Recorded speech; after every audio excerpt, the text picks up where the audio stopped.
avec nous car dans l'histoire continue, nous prendrons des nouvelles de Claude Barzotti. Nos invités font tout eux aussi pour rester dans le coup. Claude Barzotti, qui nous fait l'honneur d'être avec nous aujourd'hui, a opté pour le blue jean en toutes circonstances. Il est rital et il le reste. Et surtout, son charme opère toujours autant. Quant à Yvonne et Pierre, paraître 10 ans de moins, ça fait partie de leur credo. Entre eux, ça fait 57 ans que ça dure. Et ils nous diront tout à l'heure pour quelles raisons précises ils sont parmi nous aujourd'hui. Bonjour à tous les trois. Merci d'avoir accepté notre nouvelle invitation. Je vais commencer avec vous, Claude Barzotti. Jean-Luc, vous avez reçu il y a 7 ans et demi dans une émission intitulée Star, comment rebondir après un succès mondial. Donc pour les ringards, en fait, c'était une émission de ringards. C'est comme ça que vous vous définissez, comme un ringard? Ah non, pas du tout. C'était une émission pour soi-disant, les chanteurs ringards qui avaient fait un tube. Oui. Donc je pense que j'en ai fait plus qu'un. Oui. Et j'étais avec aussi mon ami Bébert des Forbans. Oui. Et je veux dire, bon, c'était... À quand remonte votre passion pour la musique? Mes parents, donc en fait, frères et sœurs ont marié frères et sœurs. Donc ils ont toujours vécu à 4 pour payer moins de loyer et tout ça. Ouais. Et à 6 ans, ils m'ont acheté un accordéon. À 8 ans, ils m'ont acheté une guitare. Et puis c'est vrai qu'il y a une coutume en Italie qui dit que si les parents veulent que l'enfant devienne chanteur, il suffit tout simplement d'accrocher le cordon ombilical à un buisson épineux et l'enfant termine à la Scala ou à l'Olympia. Ah bon? Moi, avec ma voix de malade, j'ai raté la Scala. Hein. Donc, mais j'ai eu l'Olympia. À quel âge vous avez fait vos premiers pas sur scène? J'ai une photo, je devais avoir 9-10 ans avec un orchestre. La guitare était plus grande que moi. Et puis, je faisais les balles du samedi soir. Je ne sais pas comment on appelle ça maintenant. Voilà. Et puis, je fais des études de musique. Et j'étais professeur de musique à 18 ans. D'accord. Ouais. Et c'est finalement en 1983 que vos efforts ont payé. Racontez-nous ce qui s'est passé cette année-là. Alors, qu'est-ce qui s'est passé en plus? Madame, la chanson Madame, moi je l'ai écrite, j'avais 19 ans. Elle est sortie, on n'avait rien vendu, rien. Et puis, nous étions en studio et on ne savait plus quoi faire parce que... Enfin, on n'avait plus de chansons. Et c'est les frères Céline donc, qui m'ont dit comme ça, mais écoute, on a entendu une chanson de toi qui n'est pas mal. Non, on va l'écouter peut-être. Vous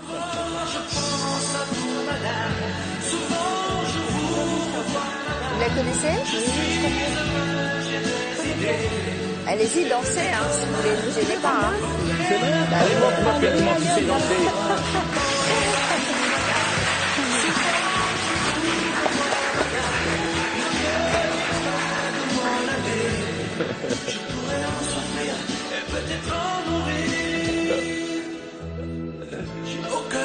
Donc c'est celle-là que vous avez ressortie en 1983 et qui a fait un triomphe, hein?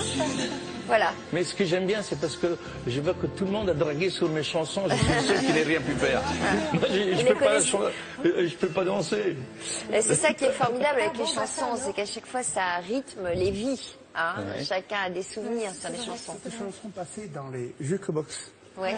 À l'époque, on avait encore les jukebox en 82. Jukebox. Jukebox, on disait jukebox. Parce qu'on ne savait pas parler anglais. Et on entendait Madame. Oui. Je me souviens, j'avais sorti L'amour le matin, un peu clandestinement. Et les filles mettaient Madame et L'amour le matin pour faire 2 slows. Voilà. Et donc, peut-être il me dit, moi je n'ai pas eu d'écho, mais il y a eu un très fort succès dans le populaire, on va dire. Et c'est pour ça que tu es parti sans le savoir. Vous vous tutoyez, vous connaissez depuis longtemps? Ça fait longtemps. Ouais. Ça fait longtemps que vous le connaissez, que vous êtes fan. Parce que nous, il y a longtemps. On est fan de lui. Oui, mais le fan. Alors, la vie de star, vous l'avez connue et appréciée, mais vous avez aussi gardé en tête qu'elle pouvait être éphémère. Et lorsque votre heure de gloire a pris fin, il vous a fallu assurer vos arrières. Quelle nouvelle direction avez-vous donné à votre carrière? J'ai jamais dû assurer les arrières. C'est-à-dire que la chanson, si on est réaliste, ce n'est que du vent. Bon, c'est pas un vrai métier. Alors, en 86, je me suis dit, si un jour ça ne marchait plus, je vais trouver un autre métier. Et c'est vrai que j'avais une brique dans le ventre et Et voilà, puis j'ai des sociétés immobilières, mais pas parce que j'en avais besoin. Non, j'ai 2 filles, donc j'ai pensé pour ma famille. Alors justement, c'est ce que nous allons découvrir en images.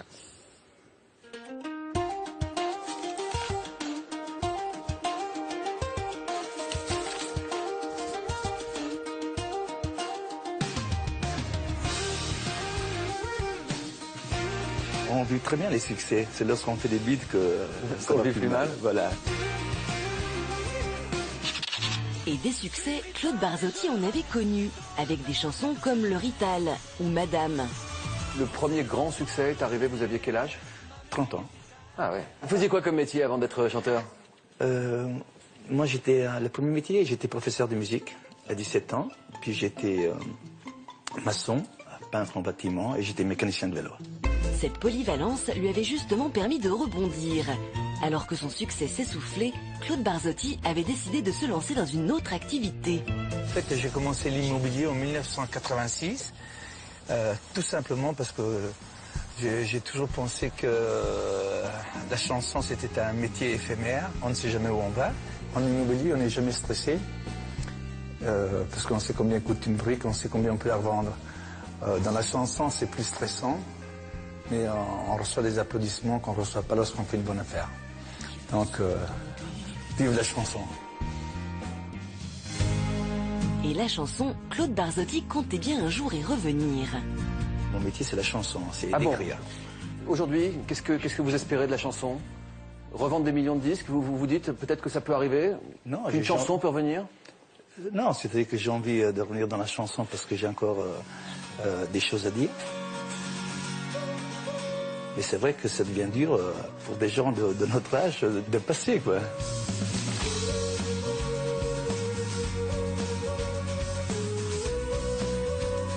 Pourtant, 7 ans plus tard, nous retrouvons Claude Barzotti à Pompignan, à quelques heures de monter sur scène. Salut Claude. Bonjour Claude Barzotti, bonjour. Ça va bien, enchanté. Heureux de vous rencontrer. Pour Claude, l'organisateur de la fête, accueillir le chanteur est un événement. Depuis qu'on a fait appel, on a mis des affiches et qu'on a annoncé sur Pompignan que vous veniez sur la commune. On a reçu pas mal d'appels, environ plus de 150, pour demander le concert, c'est quand, c'est à quelle heure. Moi, je suis très heureux d'être là, Ouais. forcément. Parce qu'à mon âge, je ne fais plus que ce que j'aime. Ah, ça fait plaisir. Ouais. Donc je vais vous présenter les loges, que là on arrive dans l'école. C'est un village de combien de personnes? Alors ici on est 1640 habitants environ. Ah, d'accord. Ouais, c'est un petit village. Mais non, mais moi, je suis très, très content de chanter pour des fêtes de village. Je suis un malade de la musique. En fait, je ne sais faire que ça. Donc, écrire et chanter. Écrire et chanter. Et je suis heureux quand je fais ça. Et aujourd'hui, Claude Barzotti est d'autant plus heureux qu'il revient de loin. J'ai toujours été très bien dans la chanson, mais j'étais malade. J'avais la maladie de l'alcool, quoi. Voilà. C'est vrai que ça m'a bousillé un peu ma carrière, mais bon, je vais réessayer. C'est vrai que je vais avoir 61 ans, mais j'ai décidé de recommencer à fond. Et justement, c'est très investi que le chanteur rejoint la scène pour régler les derniers détails. On est sur le micro de Claude? Ouais, ok. Si aujourd'hui Claude Barzotti a trouvé l'énergie de remonter sur scène, c'est grâce à ses fans, et notamment à Angelo, devenu un ami. Alors dis-moi Claude, l'avenir, qu'est-ce que tu vas nous sortir? Je viens de me mettre tout juste à l'écriture pour un nouvel album. C'est chaque fois du renouveau parce que j'écris différemment, forcément aujourd'hui qu'à 30 ans ou qu'il y a 10 ans, parce qu'il y a d'autres choses qui se sont passées. Il y a toujours des choses à dire dans la vie. C'est bon, sinon on dirait une gonzesse. À une demi-heure du spectacle, le chanteur, de retour dans sa loge, sent la pression monter.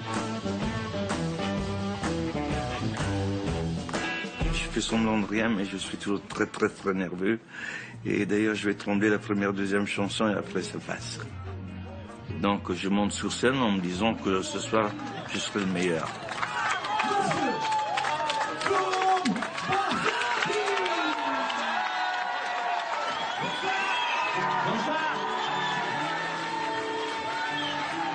Bonsoir.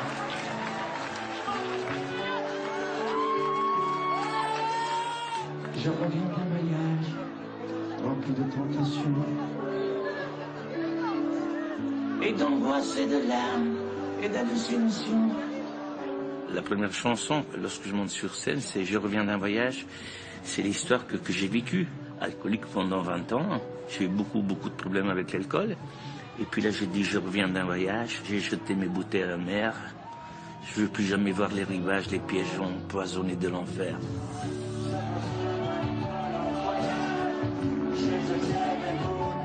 Je suis fan depuis 30 ans. C'est vraiment mon idole depuis toujours et je l'adore, quoi. De voir les gens chanter avec moi, ça c'est le bonheur, ça.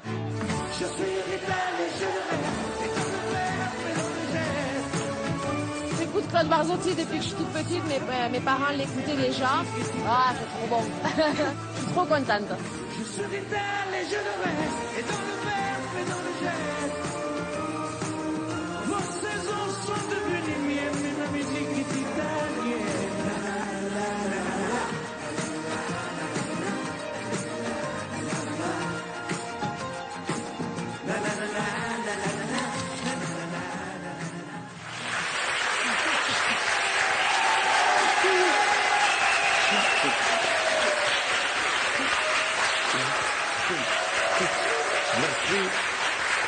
J'ai horreur de me voir et de m'entendre.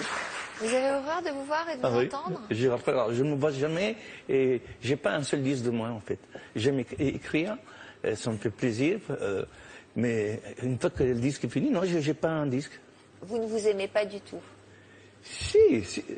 Mais si. Pas beaucoup. Mais si, mais tout à fait. Mais je suis pas prétentieux, je suis un réaliste. Ouais. Voilà. Et vous êtes un faux calme en plus. Hein? Je suis calme. Hein? Non, un faux calme. Non, calme. Vous avez l'air très nerveux à l'intérieur. Mais non. Bon, Pierre. En gros, Claude, vous n'avez pas envie que je parle de vous. Hein. Mais si. Non. Je suis toujours un peu gêné. Oui, je vois. Non, je voulais dire que je sors un disque le 6 ou le 7 juillet, un simple, et un single, et le mois d'octobre, un nouvel album. D'accord. Voilà. Vous parliez du retour de ce grand voyage, le voyage que vous avez fait au pays de l'alcool. Ouais. Comment vous en êtes sorti? C'est fini? C'est jamais fini, mais disons que bon, en 13 mois, j'ai bu une fois 12 jours et une fois 10 jours. En 13 mois, c'est extraordinaire. Ouais. C'est-à-dire que vous faites des cures de désintoxication? Comment vous en êtes sorti? J'ai fait 14 ou 15 cures, même avec... on a été à la même école, en Suisse. Oui, j'ai fait la Suisse, j'ai fait le Canada. Oui. Ouais. Ben oui, c'est très dur, très dur. Et j'ai bu mon premier verre à cause, tellement j'étais timide, c'était la remise d'un disque de platine. Et je n'osais parler à personne, j'étais blanc comme ça. Et puis on est passé avec un plateau, il y avait du jus d'orange, je me souviens, 2 verres de vin blanc. Et puis il y avait un whisky, mais j'avais jamais bu. Et je prends le whisky, et 5 minutes après, je parlais à tout le monde. Je me suis dit que j'étais con de ne pas l'avoir fait avant, quoi. Voilà. Puis après, ça a été l'escalade. Ouais. Comment vous décririez l'homme que vous êtes devenu aujourd'hui? Sincèrement, je pense que je n'ai pas changé du tout. Je vis de la même façon que je vivais avant. Rien n'a changé dans ma vie. Voilà. Je suis seul, je suis un solitaire. J'ai un petit chat, je suis heureux comme ça. Donc, un single en juillet et l'album en octobre, c'est ça. Merci d'être venu nous voir. Merci à vous. On va maintenant retrouver Pierre et Yvonne. Je vous avais reçus tous les deux le 25 octobre dernier dans une émission intitulée « Coup de foudre au dancing ». Et d'ailleurs, après votre passage, j'ai reçu un très joli bouquet de fleurs à mon bureau, donc je vous en remercie. C'est vous, Pierre, qui aviez répondu à notre appel à témoins. Pourquoi aviez-vous souhaité témoigner à l'époque? Parce que j'ai entendu la demande, je ne voyais pas comment ne pas répondre. Je n'avais pas trop envie de faire ça, mais coup de foudre dans un dancing, c'était nous. C'était notre vie, et puis il y avait tellement longtemps que c'était agréable de venir vous dire, quand il y a l'amour, il y a le frisson, et ça continue toute la vie. Voilà. En gros, Et puis vous m'aviez fait tellement un cadeau fantastique, en me demandant de venir vous inviter à danser, vous m'avez foutu le même trac que j'ai eu quand je l'ai invité 50 ans avant. Ah bon? Vous faites partie de la famille, vous faites partie... Alors, nous, on est des gens qui aimons. Donc, ou vous rentrez dans notre cœur, ou vous n'y rentrerez jamais. Vous, c'est fou. C'est fou, non mais c'est fou. C'est mignon. C'est vrai. C'est gentil. C'est vrai. Merci beaucoup. C'est vrai. C'est vrai qu'on vous aime beaucoup. Il y a beaucoup de gens autour de nous qui vous aiment beaucoup. Merci beaucoup. Alors, je vous propose tout de suite de nous repasser le film de votre histoire, une histoire digne d'un vrai scénario de film, justement. Et pour l'occasion, notre plateau avait pris des allures de piste de danse. Alors, pour quelle raison précise êtes-vous de nouveau parmi nous aujourd'hui? La réponse en images.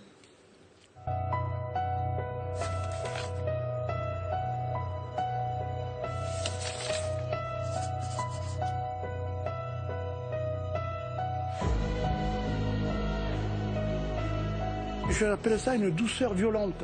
D'un coup, vous dites, c'est elle. Et cette jeune femme, c'était Yvonne, que Pierre avait rencontrée en 1958 dans un dancing. Un véritable coup de foudre. Je fais ça. Et là, je vous regarde ou Et pas? là, elle me regarde. Et là, je tombe, moralement, moralement, je tombe à la renverse. Oui. Ses yeux, verts, transparents, brunes, son corps. Mon portrait. Exactement. Et donc, je la prends très loin. Et là, on se fait le baiser des yeux. Ah, c'est ça le baiser des yeux? C'est ça le baiser des yeux. On se regarde dans les yeux. Oui. Et on n'a plus envie de se serrer l'un contre l'autre. C'est fou. On se regarde dans les yeux. C'est encore mieux. Et là, on dit... Et là, je dis... Pierre, t'es foutu. Foutu? Foutu. Chez nous, on dit t'es cuit. Tombés amoureux, Pierre et Yvonne avaient alors entamé une belle histoire d'amour. Mais un an plus tard, un événement historique allait s'immiscer entre eux. Qu'est-ce qui s'est Il passé? s'agissait de la guerre d'Algérie. Et vous avez été appelé? Oui, oui, oui. Et là, je lui ai dit, je te rends ta liberté, rends-moi la mienne. Et là, ça a été horrible. Elle a pleuré, elle m'a avoué qu'elle m'aimait très fort, que moi j'ai fait pareil. Donc des adieux déchirants, et une fois rentré chez vous, c'est finalement votre cœur qui a parlé. J'ai réalisé que c'était la femme de ma vie. Et donc je lui fais une lettre, 2 lettres, 3 lettres. Mais il n'y a pas de réponse. Pour Pierre, rester sans nouvelles de sa belle était un déchirement. Mais la vie lui réservait encore des surprises. Un an après votre départ, vous avez reçu une grosse enveloppe. Je l'ouvre, et c'est elle. Alors c'est elle. Je bois la lettre, je la dévore, je la mange, je la lis. On va l'accueillir. Yvonne, bonjour. Allez-y, allez-y, je vous en prie.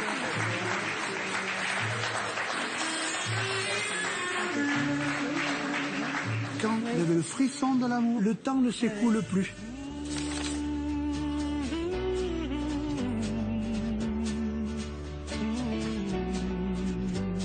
En Camargue, dans le sud de la France. Aujourd'hui, Pierre et Yvonne fêtent leurs 50 ans de mariage, entourés de leur famille et de leurs amis. Merci d'être venu de si loin, parce qu'on fête le demi-siècle de mariage. Hein? Une jolie occasion pour Pierre de célébrer son amour pour sa femme. Ben, chers amis, merci d'être là. Tu te souviens, Yoki, quand je t'ai invité à danser il y a un demi-siècle? Je voudrais que tu viennes avec moi maintenant danser la valse qui va être entonnée. D'accord? Vous êtes d'accord avec moi? Et n'oublie pas de me regarder comme on se regardait. Un couple uni et très amoureux dont l'entente parfaite émeut encore leurs proches. Ils s'aiment, mais comme au premier jour. Hein. C'est vraiment pas du cinéma chez eux, c'est naturel. Hein.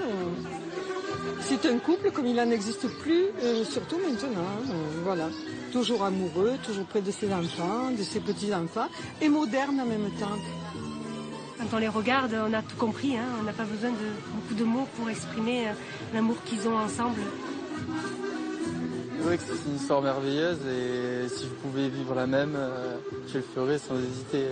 Je vois ma grand-mère heureuse de voir tout le monde content pour ça.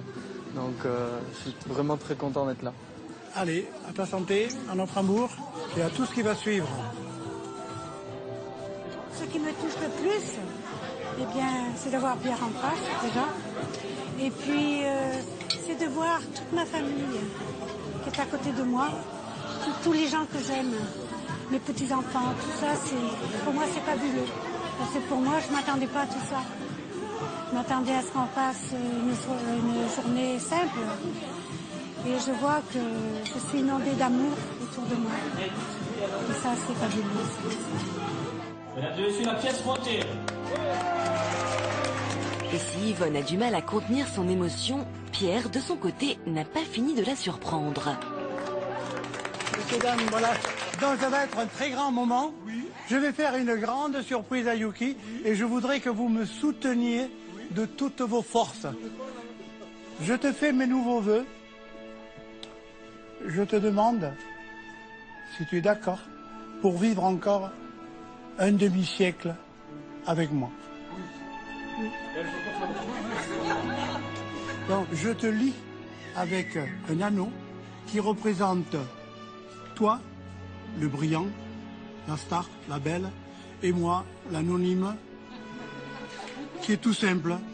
Donc, tu es lié maintenant pour un demi-siècle. C'est fabuleux.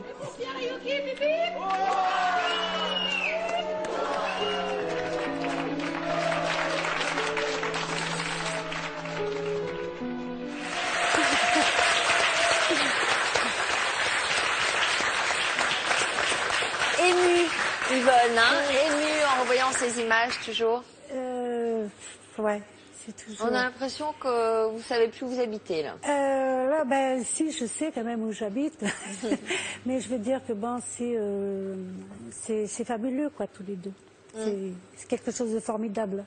Voilà, et c'est automatique quoi, je veux dire, c'est comme ça. Et puis quand on voit la famille, quand la famille arrive, c'est pareil. Moi, je fais plus attention à eux, mais eux, ils nous disent, allez les amoureux, voilà, c'est toujours pareil, tout le temps pareil. Quel impact notre émission a-t-elle eu autour de vous, vos proches? Eh bien, tout le monde ça a été formidable pour eux. Hein. De suite, ils nous ont téléphoné, voilà, pour nous dire qu'ils étaient contents parce qu'ils nous connaissent beaucoup, tout ça, et surtout nos enfants, quoi, et nos petits-enfants. De quoi vous avez pris conscience précisément? On commence à prendre conscience. Je crois que je n'ai pas encore pris conscience. Depuis votre émission, parce que vous me croirez si vous voulez, la première émission, nous on continue à vivre tel que nous sommes. Vous ne nous connaissez pas trop, mais on est naturel, on ne change pas et on ne changera jamais. C'est comme ça. On va se promener sur le boulevard de Saint-Gilles parce qu'il y avait une foire. Et il a fallu qu'on parte. Parce que tous les gens nous demandaient des autographes. À ce point-là? Alors on leur a dit, mais attendez, on est comme vous. Vous êtes beau, vous vous aimez, je téléphone, vous allez faire une émission de télévision. Nous, on est simple. Et on est obligé de partir. Mais donc, vous avez pris conscience de quoi? Que vous aviez quand même peut-être une histoire un peu exceptionnelle? On a pris conscience que les gens m'ont dit, à travers vous, nous pensons, nous croyons qu'il peut exister l'amour. Oui. On a compris comme ça. Oui, parce que c'est quand même rare d'être toujours aussi amoureux. Les parents, je veux dire, ma fille, ma petite fille, les petits-enfants, ils sont tous là, quoi. Quand on arrive, c'est fabuleux. Je crois aussi qu'on a découvert que je pense qu'on était un exemple. Parce que tous les gens que vous voyez dans le petit truc qu'on a fait en Camargue, à côté de la maison, là, les gens s'aiment. Ils nous ont dit, on ne va pas tricher, on va s'aimer. C'est d'ailleurs ce que je dis à tous les jeunes, à tous les jeunes garçons ou filles. Sachez que si vous vous respectez, si vous êtes purs, si les garçons sont respectueux, vous verrez, lorsque vous allez le rencontrer ou lorsque vous allez la rencontrer, mais vous allez la reconnaître, tout simplement. Quel regard vous portez sur l'homme que vous aimez depuis tant d'années? Dès que je l'ai rencontré, je suis tombée de suite amoureuse parce qu'il était romantique, sentimental. Il ne vous a jamais déçu? Jamais. Le regard Jamais. de Claude Jamais. sur ce couple magnifique. Moi, je trouve ça un couple vraiment extraordinaire. Mais Jamais. tu me donneras des cours pour savoir comment on fait pour rester 57 ans avec la même femme. C'est quoi la recette? Est-ce qu'il y a...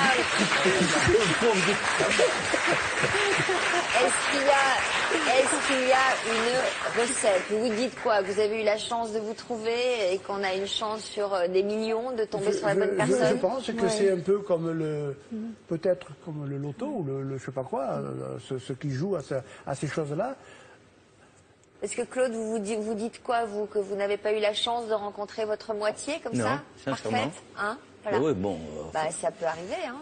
Ouais, mais j'ai le temps, je suis jeune encore. Ben voilà, ça peut arriver, ça peut venir. J'ai tout le temps, je ne cours pas après. Mais c'est vrai que tout le monde n'a pas cette chance d'avoir la conviction d'avoir trouvé sa moitié.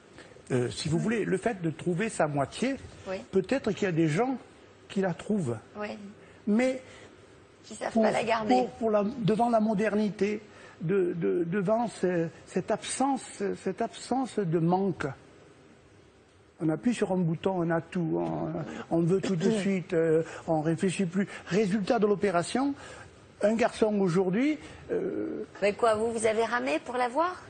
Ben écoutez, le problème pour l'avoir, ça a été compliqué parce que la vie nous a séparés par l'armée 3 ans. Ouais. Voilà. Donc, qu'est-ce qu'il fallait que Moi, est-ce que je peux vous dire comment j'ai été éduqué? Mon grand-père, dans le village, m'a bien expliqué en me disant, écoute-moi bien, les filles du village, tu m'emmènes aucune à la maison. J'ai compris plus tard, enceinte. Mais je n'avais pas compris au début. Ensuite, il me dit, en face, il y a une jeune fille qui est charmante, je sais qu'elle te plaît et que toi, tu lui es pas indifférent. Elle est fiancée, si tu la touches, je te coupe en 2. Ensuite, il me dit, après, il y a les purs. Alors, les purs, si tu ne les respectes pas, là, je te coupe carrément la tête. Je lui dis, mais tapez, il me reste plus rien. Il me dit, tu te débrouilleras. Et le jour où Alain Ferrade est avec moi en Vespa, on passe devant la maison pour aller chercher un appareil photo, et Dieu est grand, ils sont tous là en randonnion, devant la porte, et j'ai dit, bon, mais je ne savais plus conduire. Et bon, bref, je vais à notre maison, je prends l'appareil, je repars, et elle le regarde. Le soir, mais c'était le KGB. L'interrogation, c'était terrible. Moi, je dis, non, c'est une fille de la Ferrade. Il me dit, ma mère me dit, écoute, les filles de la Ferrade, on les a vues le matin. Donc, elles sont en ville, elles sont dégueulasses, pleines de boue, elles sont pas belles. C'est là. Alors, mon grand-père, il fait, Ako, oi. En patois, ça veut dire, ça, c'est beau. Alors, d'un coup, j'ai dit, papé, déjà, si tu me dis ça, c'est prouve que j'ai pas failli. Il me dit, non, à cause, ben, et mon père ajoute, elle a de sacrés beaux yeux. Et après, ça a été l'enfer, quoi, l'enfer des discussions. Et voilà. On dirait du Pagnol, hein. Et peut-être que leur histoire inspirera l'une de vos prochaines je plaisante, chansons. mais c'est magnifique. Magnifique. Magnifique, ouais. Merci d'être venu nous voir. C'était un plaisir de vous recevoir à nouveau sur ce plateau.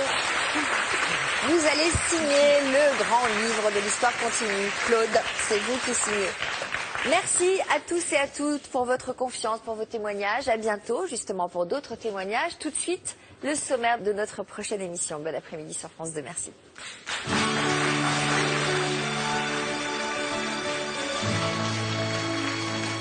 À l'école, quand j'étais petit, je n'avais pas beaucoup d'amis. J'aurais voulu m'appeler Dupont. Avoir les yeux un peu plus clairs, je rêvais d'être un enfant blond. J'en voulais un peu à mon père. C'est vrai, je suis un étranger, on me l'a assez répété. J'ai les cheveux couleur corbeau,